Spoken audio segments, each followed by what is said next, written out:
Hola, mi nombre es Roberto Ramos y yo les voy a hablar un poco de la historia del cristianismo. El cristianismo fue un cambio en la historia de Occidente. Es una religión monoteísta basada en las enseñanzas de Jesucristo, según se recogen en los evangelios, que ha marcado profundamente la cultura occidental y que es actualmente la más extendida del mundo. Está ampliamente presente en todos los continentes del mundo y la profesan más de 1.700 millones de personas.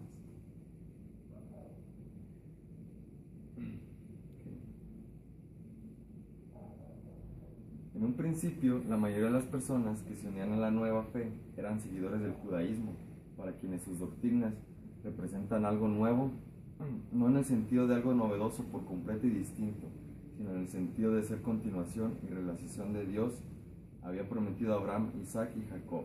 Por lo tanto, en un principio el cristianismo manifestó una relación dual con la fe judía, una relación de continuidad y al mismo tiempo de realización, de antítesis y también de afirmación.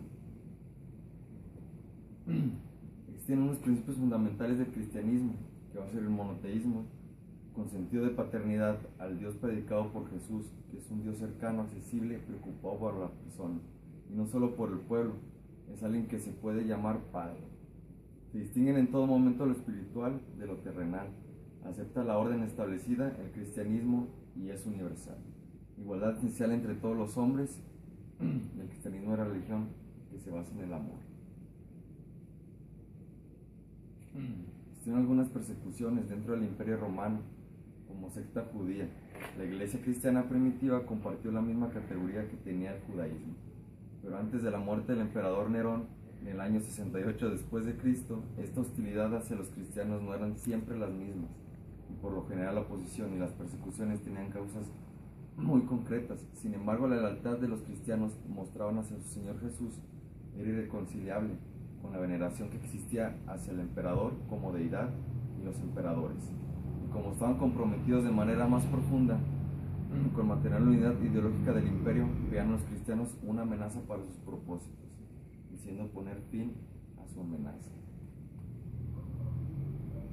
Las medidas anticristianas. Esto fue en los comienzos del siglo II. El emperador Trajano reglamentó la persecución contra los cristianos. En el siglo III se realizan las nuevas persecuciones y en el año 303 el emperador Diocleciano ordena la entrega de los libros sagrados y niega a los cristianos todos los derechos civiles. En el año 304 un edicto condena a muerte a todos los cristianos.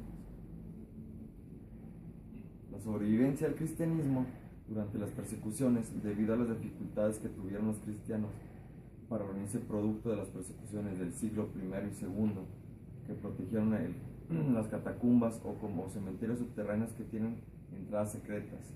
Llegó tanto a la persecución que este motivó aún más unión y fuerza, tanto así que muchos prefirieron morir por Cristo y convertirse en mártires. No obstante, también hubo un grupo de delatadores que entregaba a sus hermanos por dinero, aunque fueron un pequeño número de cristianos, mis hermanos. La victoria del cristianismo a comienzos del siglo IV, el mundo cristiano había crecido tanto en número y fuerza, que para Roma era preciso tomar una decisión, erradicarlo o aceptarlo. El emperador Diocleciano el Grande optó por contemporizar y acabó creando un imperio cristiano, y a través del el edicto de Milán concedió a 313 la libertad religiosa a los cristianos.